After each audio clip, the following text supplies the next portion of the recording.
Hi everyone, welcome to ABM Chalisa जो कि आपको हेल्प करेगी सब कुछ समराइज करने में। सो ये जो चालीसा है वो ऑलरेडी 1.25 स्पीड पे, so this will be very quick and the intention is कि एक ओवरव्यू मिल जाए या फिर क्विक रिविजन। इतना भी इस सेशन को मैं और सुप्रभा मैम दोनों कवर करेंगे। ए मैं पढ़ाऊंगी, बी सुप्रभा मैम, सी मैं पढ़ाऊंगी and D Suprabha ma'am, right. So जैसे हम क्लास में आपको दो मॉड्यूल पढ़ाते हैं वैसे ही this will be taken forward and I hope आपको ये हेल्पफुल लगे।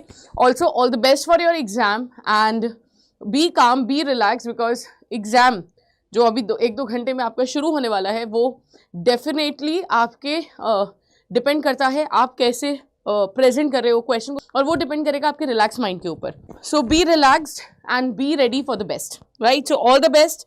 आई एम श्योर कि आप बहुत अच्छे मार्क्स से पास होंगे। चलिए स्टार्ट करते हैं। सो मैं मॉड्यूल ए से शुरू कर लेते हैं। सो स्टैटिस्टिक्स की बात करते हैं। Statistics is basically derive from a Latin word जिसका मतलब है स्टैटिस्टिकम। इटालियन में भी हम इसको स्टैटिस्टा बोलते हैं, जर्मन में स्टैटिस्टिक बोलते हैं। ये सारे अलग अलग नाम यही रिप्रेजेंट करते हैं कि एक क्वालिटेटिव या फिर नंबर्स में डील करता है। सबसे पहली बार इसका जिक्र था 1749 में, इन्होंने इसको पॉलिटिकल साइंस बताया था। स्टैटिस्टिक्स आजकल हर एरिया में यूज की जाती है, चाहे वो वेदर फोरकास्ट हो, चाहे वो आपका स्पोर्ट्स एरिया हो, स्टॉक मार्केट हो, हर जगह पे स्टैटिस्टिक्स की टेक्निक्स को यूज करके है ना आउटपुट लिया जाता है, एनालिसिस किया जाता है। स्टैटिस्टिकल एनालिसिस ऑफ डेटा में 4 स्टेप्स होते हैं। Number 1 is collection, number 2 is classification, number 3 is analysis and number 4 is interpretation. उसके बाद फंक्शन की बात करें तो ये हमें फोरकास्ट कर, पॉलिसी फॉर्मुलेट, फैक्ट्स को डेफिनेट फॉर्म में रिप्रेजेंट करता है, कॉम्प्लेक्स डेटा को सिंप्लीफाई करता है। इसकी वजह से हम कंपैरिजन कर पाते हैं और कंपेयर या फिर रिलेशनशिप बना सकते हैं 2 या 2 से ज़्यादा वेरिएबल में। लिमिटेशंस की बात करें तो स्टैटिस्टिक्स इंडिविजुअल से डील नहीं करता, या फिर ये क्वालिटेटिव डेटा यानी कैरेक्टरिस्टिक्स के बारे में बात नहीं करता। ये हमें एवरेज रिजल्ट देता है, एग्जैक्ट रिजल्ट नहीं देता। एंड अगर स्टार्टिंग में ही कुछ गड़बड़ हमने करी है डेटा कलेक्शन में तो डेफिनेटली ये पॉसिबल है कि जो हमारा रिजल्ट आ रहा है, हमारा आउटकम आ रहा है, वो भी है डिफरेंट हो, ठीक है। देन पॉपुलेशन की बात करें तो यहाँ पर स्टैटिस्टिक्स में 2 टर्म्स होती हैं, पॉपुलेशन एंड सैंपल। पॉपुलेशन क्या है? Population is basically the entire area that you are analysing, है ना। कलेक्शन ऑफ ऑब्जर्वेशन जो है आपकी, जिसको आप एनालाइज करना चाहते हो, दैट इज योर पॉपुलेशन, ठीक है। अब आप पूरी पॉपुलेशन समय की कमी की वजह से या मल्टीपल फीचर की वजह से आप एनालाइज नहीं कर पाते, इसीलिए आप उसमें से थोड़ा सा एक पार्ट ऑफ पॉपुलेशन पिक कर लेते हो, जिसे हम बोलते हैं सैंपल।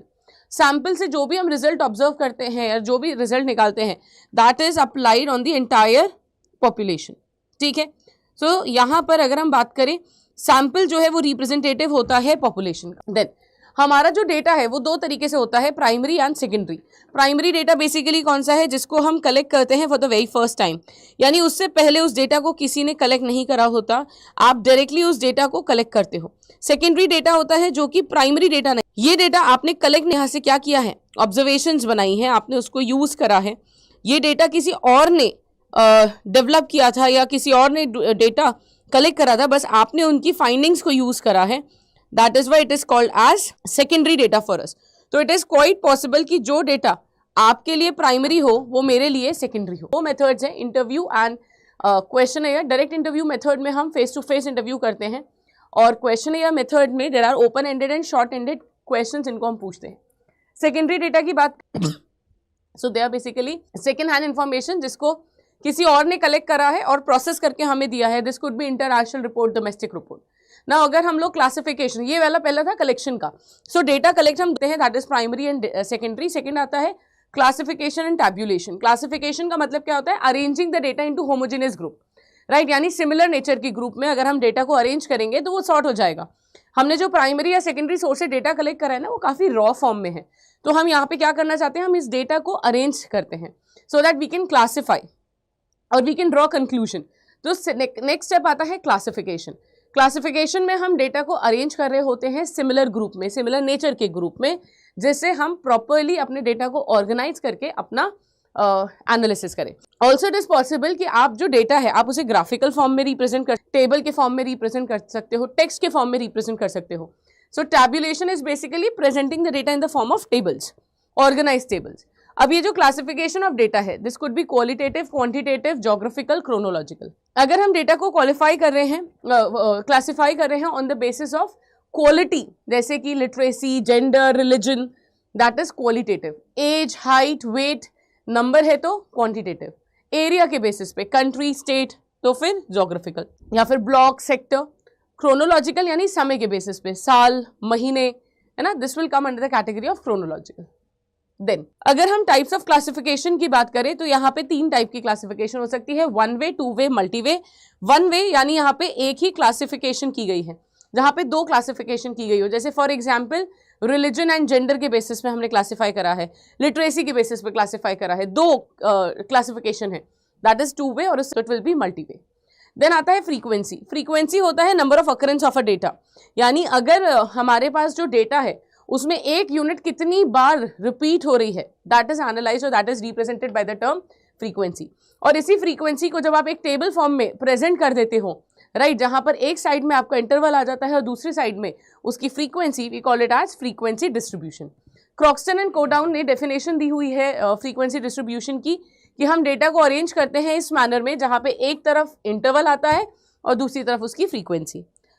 ना यहाँ पे कुछ छोटी छोटी टर्म्स है, जैसे क्लास लिमिट और क्लास इंटरवल। क्लास लिमिट क्या होती है या क्लास इंटरवल क्या होता है? सो यहाँ पर अगर आप देखो, आपका जो इंटरवल है, जैसे वो बना 0 to 10, तो ये लोअर है, ये अपर है ना, तो lower interval and upper interval, that is class interval. इन दोनों के डिफरेंस को हम बोलते हैं क्लास विड्थ और इसके सेंटर पॉइंट को हम बोलते हैं क्लास मार्क। देन नेक्स्ट आता है types of class interval. It could be inclusive, it could be exclusive. अगर आपको ऐसे दिया है 0 to 10, 10 to 20, है ना, तो यहाँ पे अगर आप देखो बिल्कुल मैच करके चल रहा है lower and upper, this is exclusive. अगर मैच नहीं करें, ये मैच नहीं करे ना, डिफरेंट है, दिस इज इंक्लूसिव। एक और यहाँ पे डिफरेंस होता है कि जो हम लोग एक्सक्लूसिव टाइप बनाते हैं ना, यहाँ पे जो अपर लिमिट है, अपर क्लास इंटरवल है, वो काउंट नहीं होता, ठीक है। Upper class interval will not be counted in the interval of 0 to 10, rather वो कहाँ पे काउंट होगा, 10 to 20, ठीक है। 20 वाला will be counted in 20 to 30, तो 20 यहाँ पे नहीं, यहाँ काउंट होगा, 10 यहाँ पे काउंट होगा, ठीक है। देन अगर हम चाहे तो इंक्लूसिव इंटरवल्स को हम एक्सक्लूसिव में कन्वर्ट कर सकते हैं with the concept of class boundaries, through which हम कन्वर्ट करते हैं इंक्लूसिव टू एक्सक्लूसिव, ठीक है। फॉर एग्जाम्पल 0 to 9, 10 to 19, ठीक है, जैसे ये वाला एरिया है, तो यहाँ पर हम लोग दोनों के डिफरेंस को निकालेंगे और उसका हाफ कर देंगे। सो 1 डिवाइडेड बाई 2 विल बी 0.5। अब इंटरवल क्या बन जाएगा, 0 to 9.5, 9.5 टू एक प्लस करेंगे और एक यहाँ पर माइनस, ठीक है, तो यहाँ पर हो जाएगा आपका 19.5, next 19.5 to 29.5 and so on, ऐसे इंटरवल बनेगा। तो the concept where class inclusive class is converted into exclusive class and new interval is formed, that is called class boundary. Now यहाँ पे कुछ concept है।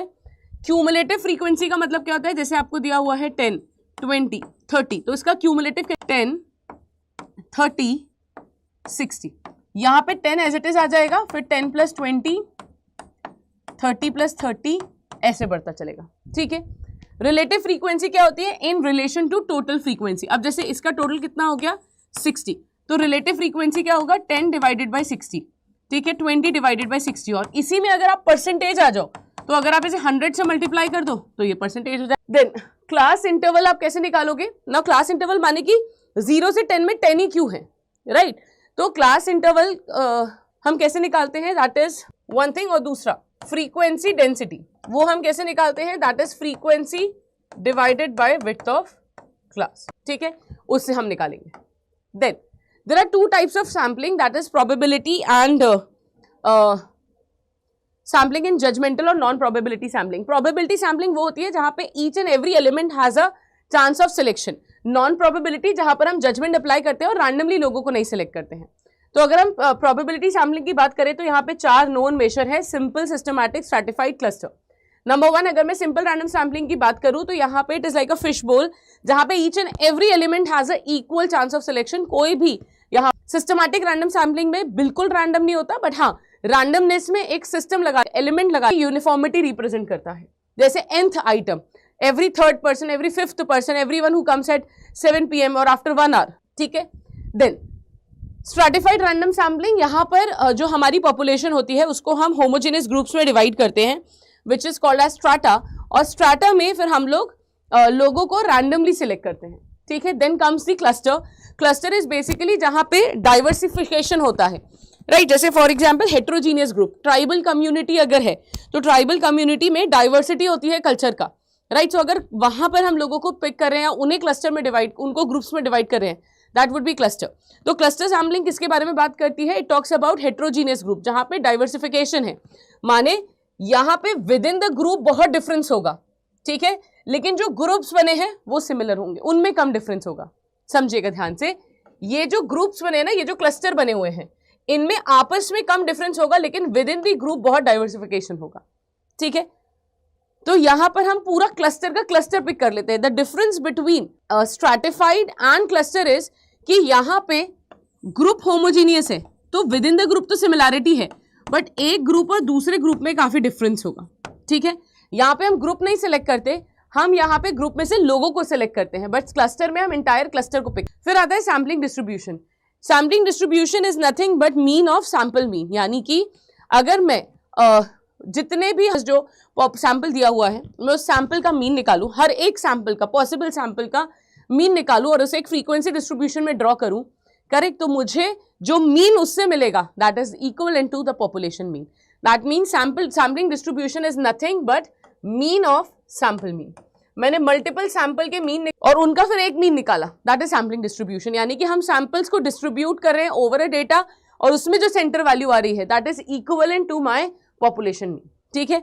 So properties of sampling distribution of mean when population is normally distributed is that mean of sample mean is equal to population mean. Then standard error. Standard error basically क्या है? जब भी आप अब पॉपुलेशन मीन आपने निकाला but ये exact है या नहीं, ये तो कंफर्मिटी नहीं है, राइट। तो अगर इस सैम्पलिंग डिस्ट्रीब्यूशन में भी कुछ एरर है स्टैंडर्ड एरर से, so standard error is what? It is the standard deviation of the distribution of sample mean. अरे सैम्पल मीन में भी कोई एरर है, करेक्ट, तो उसको हम स्टैंडर्ड एरर से आइडेंटिफाई कर सकते हैं। जितनी कम हमारी स्टैंडर्ड एरर होगी उतना क्लोज हम एक्यूरेसी के होंगे, राइट। जितनी कम एरर होगी उतना ज्यादा क्लोज हम होंगे हमारे स्टैटिस्टिक्स के, राइट, या फिर पैरामीटर के। तो जितना कम स्टैंडर्ड एरर है that means more better our result are. Chances अगर ज्यादा है, स्टैंडर्ड एरर ज्यादा है, इसका मतलब हमारा जो डेटा है वो दूर दूर तक में उसमें कुछ गड़बड़ है। देन प्रॉपर्टीज, ये वाला तो हम ऑलरेडी कर चुके हैं। देन स्टैंडर्ड एरर हम कैसे निकालते हैं? या standard deviation is equal to standard deviation of sample mean is equal to standard deviation under root n, है ना। ये साइन किसका है? स्टैंडर्ड एरर का है। देन पॉपुलेशन हमारी दो टाइप की होती है, normal and non normal population. Normal is one जहां पे हमारा जो डेटा है वो इवनली डिस्ट्रीब्यूटेड है, right. Normal population is one जहां पे नॉर्मल पॉपुलेशन इज वन जहां पे हमारी पॉपुलेशन इवनली डिस्ट्रीब्यूटेड है, इक्वली स्प्रेड है। नॉन नॉर्मल का मतलब क्या हो गया? जहां पे सैंपल साइज या तो बहुत लार्ज लिया हुआ है तो नॉर्मल है, अगर नहीं तो हमारी यहाँ पे जो पॉपुलेशन है वो नॉर्मली डिस्ट्रीब्यूटेड नहीं है। देन स्टैंडर्ड एरर कैसे निकालते हैं? स्टैंडर्ड एरर, अब हमारी पॉपुलेशन या तो फाइनाइट होगी या तो इनफाइनाइट। फाइनाइट का मतलब क्या होता है? जिसको आप नंबर दे सकते हो, जैसे 200 students in a school, that is finite. Students in a school is infinite. तो अगर इनफाइनाइट है तो सिंपली हम ये वाला फॉर्मूला यूज कर सकते हैं, that is standard deviation upon under root n to calculate standard error. But अगर पॉपुलेशन इनफाइनाइट की जगह फाइनाइट है तो हमारा फॉर्मूला क्या हो जाता है? ये हो जाता है। इतने पर्टिकुलर पार्ट को जो ब्रैकेट में है इसे हम बोलते हैं फाइनाइट पॉपुलेशन मल्टीप्लायर, ठीक है। This is called as finite population multiplier. Now इसको भी अगर हमारा जो फ्रैक्शन है ना, उसके ऊपर भी हम बात करेंगे, सैम्पलिंग फ्रैक्शन के ऊपर। नाउ सेंट्रल लिमिट थ्योरम क्या होता है? सेंट्रल लिमिट थ्योरम बेसिकली हमारी समस्या को आसान करने के लिए दिया है। नाउ अभी हम जो फॉर्मूलेज हमने जितने भी पढ़े हैं that is with respect to normal population. ऐसा डेफिनेटली हो सकता था कि नॉर्मल पॉपुलेशन ना हो तो हम दूसरा फॉर्मूला यूज करें, बट सेंट्रल लिमिट थ्योरम ने हमारी इस प्रॉब्लम को आसान करा और बोला कि अगर आप सैंपल साइज लार्ज ले लेते हो, राइट, विच इज एटलीस्ट 30, है ना, अगर आप सैंपल साइज ज्यादा ले लेते हो विच इज एटलीस्ट 30 या उससे ऊपर, इन दैट केस जो हमारा सैम्पलिंग डिस्ट्रीब्यूशन ऑफ मीन है वो नॉर्मलिटी अप्रोच कर जाता है। दैट मीन्स ये कि जैसे जैसे आप सैंपल साइज इंक्रीज करते जाओगे sampling distribution of the mean will reach normality regardless कि उसका जो पॉपुलेशन डिस्ट्रीब्यूशन था वो नॉर्मल है या नॉन नॉर्मल पॉपुलेशन है, ठीक है। और यहाँ पे जो सैंपल साइज रखा गया है that is 30 and above. Right, तो एटलीस्ट 30 अगर बोला गया है तो it will be fine. Then moving ahead, statistical data is first collected and classified, right. तो यहाँ पर हमारा जो स्टैटिस्टिकल डेटा है वो हम कैसे क्लासिफाई करते हैं और सेंट्रल टेंडेंसी के क्लोज हम कैसे बोलते हैं वो भी हम उसके डिस्कस कर लेते हैं. But before that I will suppose to tell you about sampling fraction, right. अगर सैम्पलिंग फ्रैक्शन कितना हो तो मुझे इनफाइनाइट पॉपुलेशन का जो फाइनाइट पॉपुलेशन मल्टीप्लायर है उसको यूज करने की जरूरत नहीं है. नाउ यस, यहाँ पे ओवर हियर नाउ मैं आपको बता रही थी about sampling fraction. Sampling fraction क्या होता है? n अपॉन n, ठीक है. अगर मेरा n अपॉन n है ना, n upon n sample size divided by population size, ठीक है, इसकी मैंने वैल्यू निकाली and the value is less than 0.05, ठीक है. अगर वैल्यू लेस देन है 0.05 से, करेक्ट, तो हमें सैम्पलिंग हमें इनफाइनाइट का फॉर्मूला यूज करना पड़ेगा. फाइनाइट को हम स्किप कर सकते हैं बिकॉज फाइनाइट पॉपुलेशन मल्टीप्लायर जब sampling fraction is greater than 0.05, क्योंकि ये उस टाइम पे इक्वलेंट टू 1 आ जाता है तो कोई जरूरत नहीं है, ठीक है. Now will move to the third chapter, that is central tendency. Now central tendency is all about analysing the data, और अलग अलग मेथड यूज करके, मैकेनिज्म यूज करके डेटा को एनालाइज करने की एनालाइज करते हैं. क्लासिफिकेशन एंड टैबुलेशन के बाद this is the next step that we follow. Now according to the professor Bowley, measures of central tendency is one, जिससे हम एक सिंगल वैल्यू ने डेटा की, तो it is used to describe कि हमारा जो डेटा है वो एक टिपिकल सेंटर पॉइंट पे आसपास ही मूव कर रहा होगा, जैसे हम मोड, मीडियन या मीन बोल सकते हैं. सिमेट्रिकल डिस्ट्रीब्यूशन अगर है, राइट, तो वहां पे हमारा mean, median and mode is equal. Now objective of central tendency क्या है? डेटा को कंडेंस कर लेना और कंपैरिजन के लिए एनेबल करना. Our central tendency is divided into 3 parts, mean, median, mode. यहाँ पे मीन भी 3 पार्ट्स में डिवाइडेड है, generally AM use and there is DM and HM also. Now central tendency की बात करें तो इसके रिक्विजिट्स क्या होंगे? It should be rigidly defined, right, ये प्रॉपरली डिफाइन होना चाहिए, सब आसानी से समझने वाला होना चाहिए, हम इसे फर्दर कैलकुलेट कर पाएं.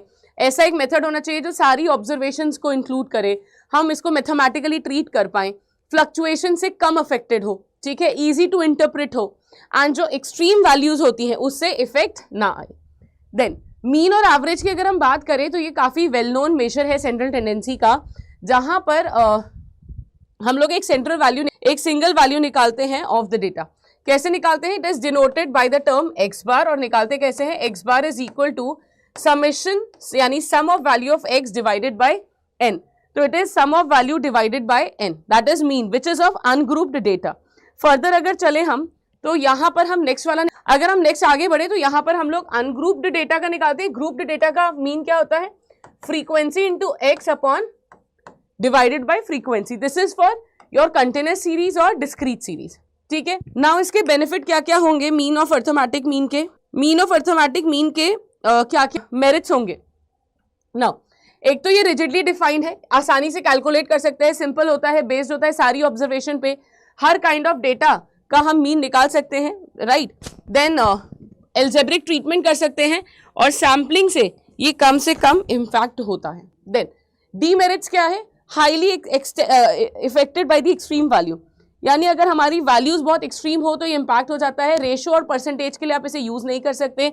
डेटा अगर हाईली स्क्यूड है तो हम इसे यूज नहीं कर सकते. It can be computed accurately if any item, it can not be computed accurately अगर कोई डेटा मिसिंग है, because now the mean sometimes does not coincide with any of the observed value and mean cannot be calculated जहां पर open end class interval हो. यानी for example if it is लिखा है above 10, लिखा है below 50, तो because this is open ended हम यहाँ पर मीन कैलकुलेट नहीं, ठीक है. देन ज्योमेट्रिक मीन क्या होता है? Geometric mean is basically, again हम लोग सेंट्रल टेंडेंसी का ही एक मेजर है, हम सेंट्रल वैल्यू निकालते हैं, but this is done by finding out the product. यहाँ पे ना हम लोग सम नहीं करते, यहाँ पे हम प्रोडक्ट निकालते हैं, ठीक है. और ये जो प्रोडक्ट है this is basically the root of the product, ठीक है, रूट ऑफ द प्रोडक्ट है. हमेशा ध्यान रखिएगा geometric mean is always less than arithmetic mean and is only calculated for positive value. Zero and negative integers are never included, ठीक है. ये ज्यादातर कहाँ पे यूज किया जाता है? स्टॉक इंडेक्सेस में, एनुअल पोर्टफोलियो के रिटर्न्स निकालने में, जहां पर भी ग्रोथ में कंपाउंडिंग हो रही हो, राइट, वहां पे हम इसको यूज करते हैं. देन इसको हम निकालते कैसे हैं? This is basically under root x1 into x2 into x3 right. और उसके बाद जैसे यहां पर आपने देखा ये वाला रहेगा, ठीक है, अगर आपका अनग्रुप्ड डेटा है और यहां पर आपका n आ जाएगा, ठीक है। ये फॉर्मूला आप कब यूज करोगे, जब रॉ डेटा है। अगर आपका डेटा रॉ नहीं है, फॉर एग्जाम्पल जैसे यहां पर है, it is a part of series, तो ये कैसे होगा, 5 की पावर 1, 6 की पावर 2, 5 की पावर 3, और आप इन सबका मल्टीप्लीकेशन भी करोगे, ठीक है। एंड रूट में क्या आएगा, सम ऑफ योर फ्रीक्वेंसी, तो दिस इज 26, तो रूट कितना हो जाएगा, 26, ठीक है। देन ज्योमेट्रिक मीन के फायदे क्या है, कंस्ट्रक्शन में काम आता है इंडेक्स नंबर के, ठीक है। It is not much affected by the fluctuation, also it is not based on all the observation, ये सारी ऑब्जर्वेशन के ऊपर बेस्ड नहीं होता, ठीक है। तो अगर फ्लक्चुएशन होगी तो इतना इम्पैक्ट नहीं पड़ेगा, बिकॉज सारी ऑब्जर्वेशन के ऊपर बेस्ड नहीं है, ठीक है। देन डीमेरिट्स क्या होगा ना, बिकॉज सारी फ्लक्चुएट, मतलब यहाँ पे पॉजिटिव और नेगेटिव आप मतलब जीरो और नेगेटिव आप यूज नहीं कर सकते, इसके लिए आपको स्पेशलाइज्ड नॉलेज की जरूरत है। साथ ही में ये इतना आसान नहीं है to understand, it requires the knowledge of logs, ठीक है। Then harmonic mean is another method जो कि बेसिकली यूज किया जाता है रेशो के लिए, परसेंटेज के लिए, राइट, या फिर जहां पे दो यूनिट्स आ रहे हो, जैसे स्पीड पर kilo, speed is 2 kilometre per hour, 2 units involve है, वहां पे यूज हो जाएगा, रेशो में यूज हो जाएगा, रेट्स में हो जाएगा, परसेंटेज में हो जाएगा, ठीक है। ये कैसे निकाला जाता है, रेसिप्रोकल है ये अर्थमेटिक मीन का, सो 1 अपॉन वैल्यू होना शुरू हो जाएगा। इसको आप यूज कर सकते हो to find the average of different rates. अगर मुझे रेट्स का एवरेज निकालना है या फिर मुझे 2 यूनिट्स का रेशो निकालना है, ठीक है, तो उस केस में हम लोग यूज कर सकते हैं। इसका फॉर्मूला क्या होगा, 1 अपॉन अर्थमेटिक 1 अपॉन am, जैसे x1 है ना, तो 1 x1 1 x2 x3 x4 ऐसे, और यहाँ पे फॉर्मूला क्या है, ऊपर जितनी भी वैल्यू है, जैसे 1 2 3 4, तो ये वैल्यू आ जाएगी, ठीक है। इन तीनों का रिलेशन क्या है, arithmetic mean, geometric mean and harmonic mean का, कि अर्थमेटिक मीन हमेशा सबसे बड़ी वैल्यू होगी, देन उसके बाद आता है आपका ज्योमेट्रिक मीन, एंड सबसे स्मॉलर वैल्यू होती है हार्मोनिक मीन की। Also arithmetic mean into harmonic mean will give you geometric mean का स्क्वायर। देन मीडियन की बात करें, median is the middle value of distribution, जो भी हमारा डेटा होता है इसका जो मिडल वेरिएबल है, दैट इज योर मीडियन, ठीक है। ऑब्जर्वेशन को आप या तो मीडियन को ऑब्जर्वेशन को असेंडिंग या डिसेंडिंग ऑर्डर में, एंड जो सेंट्रल वैल्यू होगी that would be median. Now median is a positional average, median क्या है, पोजिशनल एवरेज है, पोजिशन के ऊपर बेस्ड होता है, ये कैलकुलेटिव एवरेज नहीं है। मीडियन को एक सेंट्रल वैल्यू से निकालने का दूसरा तरीका होता है कि अगर आपका डेटा सीरीज के बेस में हो तो सबसे median class, that is n/2, और n/2 करके जो वैल्यू आई, आप क्यूमुलेटिव फ्रीक्वेंसी में इससे जस्ट हायर एक वैल्यू ढूंढोगे। जैसे फॉर एग्जांपल यहाँ पर आया 50 और यहाँ क्यूमुलेटिव फ्रीक्वेंसी किसी डिजिट की आ रही है 60, तो वही एरिया आपका मीडियन होगा ना, रेंज होगा, ठीक है। अब उसके बाद अगर क्लास इंटरवल बेस्ड क्वेश्चन हो, फॉर्मूला लगाना पड़ेगा, that is L1 L2 minus L1 n/2 minus cumulative frequency upon the frequency, ठीक है। देन मेरिट्स क्या है, रिजिडली डिफाइंड है, एक्सट्रीम वैल्यू से अफेक्ट नहीं होता, and extreme values are not known, अगर नहीं भी हो, कोई वैल्यू मिसिंग हो तो भी फर्क नहीं पड़ता, वाई, बिकॉज ये तो जो सेंट्रल आइटम है उसके ऊपर काम करता है। डीमेरिट्स क्या होगा, it is not based on all the observation, it is affected by sampling fluctuation and further capable नहीं है ट्रीटमेंट के। देन आता है मोड। मोड क्या होता है, mode is basically based on the highest frequency, the concept of highest frequency, यानी कि जिस भी नंबर की है ना सबसे ज्यादा फ्रीक्वेंसी होगी, वो नंबर जो सबसे ज्यादा रिपीट हो रहा होगा, ठीक है, that will be your mode, correct. तो अनग्रुप डेटा में तो आप रिपीटेशन के बेसिस पे एनालाइज करना, रिपीट हो रहा है, that's how you will determine that it is your mode. लेकिन वहीं पे अगर डेटा डिस्क्रीट सीरीज या कंटिन्यूअस सीरीज में है तो वहां पर you will have to use different concept.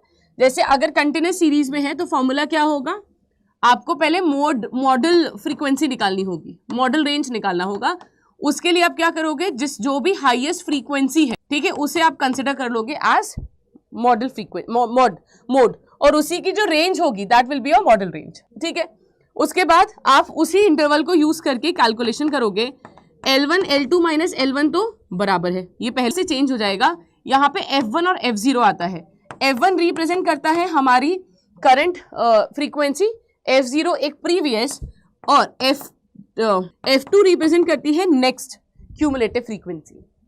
Then merits क्या है मोड के? It is easy to calculate and understand, ये अफेक्ट नहीं होता है सैम्पलिंग फ्लक्चुएशन से, and now it is easy to calculate and it is ill defined, properly defined नहीं है, बेस्ड ऑन ऑल ऑब्जर्वेशन नहीं है, फर्दर एल्जेब्रिक ट्रीटमेंट नहीं कर सकते हो बिकॉज फ्रीक्वेंसी के ऊपर बेस्ड है, then it is also not considered as to be a stable major.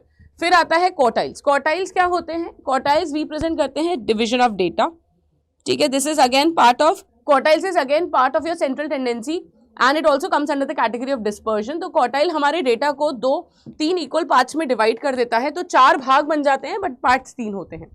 Then relationship between mean, median and mode क्या है?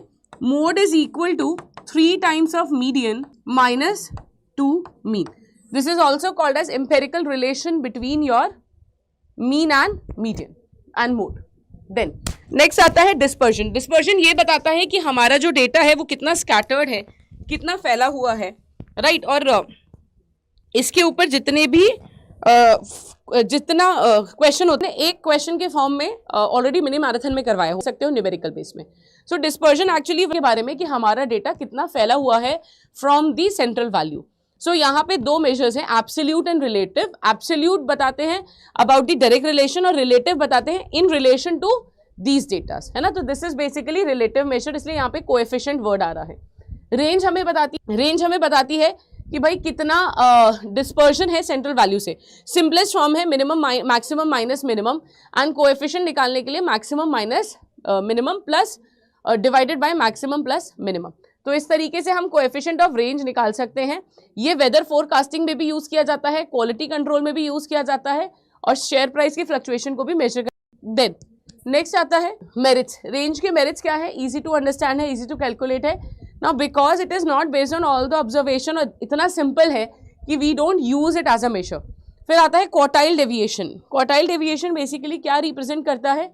It represents the point of difference between 2 quartiles. Inter quartile range हम कैसे Q3 minus Q1, and quartile हम निकालते हैं half करके, and coefficient minus and plus, ठीक है। देन फिर आता है मीन डेविएशन। मीन डेविएशन में ध्यान जो साइन होते हैं दैट इज मॉडुलस, इसका यूज किया जाता है। ये इसके थ्रू जो भी नेगेटिव वैल्यू होती है वो कभी भी नेगेटिव वैल्यू नहीं आएगी, that will always be positive, ठीक है। So the formula would be summation of x minus x bar upon n. Now coefficient of mean deviation. Now coefficient of deviation हम लोग कैसे यहीं पे जो हमने मीडियन डेविएशन निकाला है अपॉन मीन, जो डेविएशन आपने यहाँ पे निकाला है इसको हम डिवाइड कर देते हैं मीन से।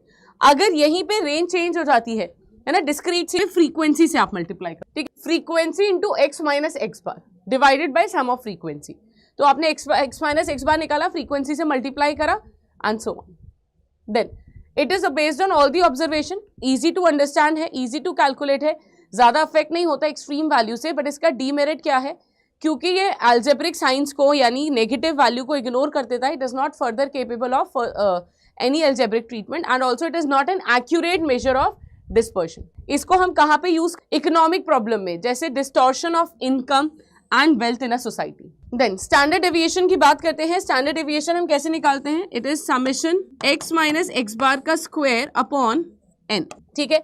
तो यहाँ पे हमें x माइनस एक्स बार निकालना होगा, उसको स्क्वायर करना होगा, उसका स्क्वायर निकालना होगा, एंड देन डिवाइड करना पड़ेगा n से। Standard deviation is one of the commonly known measure जिसके थ्रू हम लोग डिस्पर्शन को मेजर करते हैं, राइट। ये सबसे कॉमन मेजर है जिसके थ्रू हम डिस्पर्शन मेजर करते हैं, एंड स्टैंडर्ड डेविएशन यूज करके हम लोग कि भाई हमारा जो डेटा है वो सेंट्रल पॉइंट से कितना ज्यादा डिफरेंस में है। अगर यहीं पे फ्रीक्वेंसी हो, है ना, तो आप उसे कैसे? Sum of frequency x minus x bar का square under root n. So these are 2 ways through which you can calculate your standard deviation. एक जब आपका रॉ डेटा हो, दूसरा जब आपका सीरीज के फॉर्म में डेटा हो। देन आता है skewness and kurtosis. Now skewness क्या होता है? स्क्यूनेस रिप्रेजेंट करती है कि जो हमारा डेटा है वो कितना डिस्टॉर्टेड है फ्रॉम दी सेंट्रल या सिमेट्रिक डिस्ट्रीब्यूशन। ये जो सिमेट्रिक डिस्ट्रीब्यूशन है इससे कितना डिस्टॉर्ट हो रहा है। Now why will it get distort? Because there are high chances कि हमारा डेटा क्या हो, जो सैंपल है, जो हमारे पास सैंपल कलेक्ट हुआ है उसमें या तो कोई बहुत ही हायर वैल्यू हो या तो कोई बहुत लोअर वैल्यू हो। इसीलिए आप देखोगे कि या तो टेल बहुत लंबी है, या तो मतलब either of the side tail बहुत लंबी है और डेटा एक तरफ स्क्यू हो चुका है।